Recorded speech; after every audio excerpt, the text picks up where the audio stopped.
Hello and welcome again to the Friday Wrap. This is the July 12th edition. The week was overall pretty quiet, starting with a long weekend for most due to the 4th of July falling on a Thursday.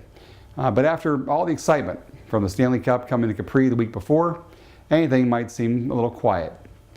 At the Friday night concert last weekend, we were able to honor all the veterans in the audience who served in our military. Just prior to the big band sound of the Steve Cooper Orchestra, who played to the almost capacity crowd. It was followed, of course, throughout the weekend with lots of barbecues and family gatherings. On Monday, we had the Village Hall, the Village Board meeting. New that came out of it was a recommendation for the allowance of an interior security fence at the home that we all know as Villatage. This will be handed back and reviewed by the Planning Commission. The board also explored the possibility of forming a marketing subcommittee to help promote the village, which was continued until the next meeting. With the village only getting 3% of the real estate taxes collected to pay for village services, marketing the village to future businesses and residents is just good business. Also discussed were some other ways the village can improve, some that we heard from residents. In addition, there were two other village meetings this week for the Police Pension Board and the Pathway Commission. On Tuesday and Wednesday, I was out of town in New York City visiting clients and friends, and I stayed at a hotel that was kind of sandwiched right between Wall Street and a church called, ironically, Our Lady of Victory.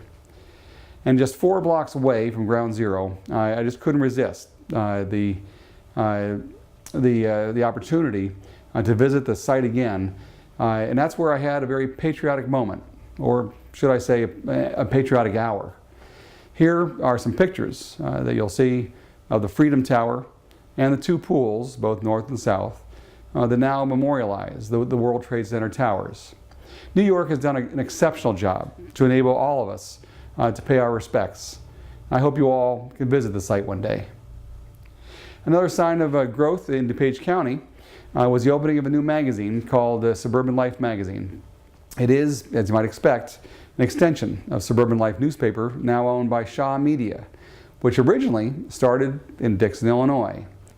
It is, I am told, the longest running privately held media company in the country, continuously owned by the same family. My wife and I attended their kickoff reception on Wednesday after I got back from New York, thanks to the invitation of editor Sherry Descurtis. My biggest aha moment, though, in the village this week came during my office hours yesterday.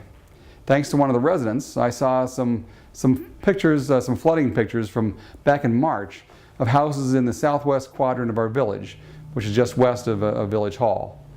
I know that we have had some record rainfalls this year, but some of those backyards look like a lake. It's no wonder why the residents want to ensure that any new construction won't adversely affect the water issues. And having lived through a major hurricane and catastrophic flooding myself back in Pennsylvania, this is certainly something that I hope the village can help remedy or minimize, regardless of any new development. Well, thanks again. I'm Mayor Mickey. By the way, the Stanley Cup may be coming back to Burr Ridge this month. Stay tuned for more information on that. You know, Burr Ridge is a very special place with very special people. It's also a very special place to live, work, dine, and shop. Spread the word and have a special week.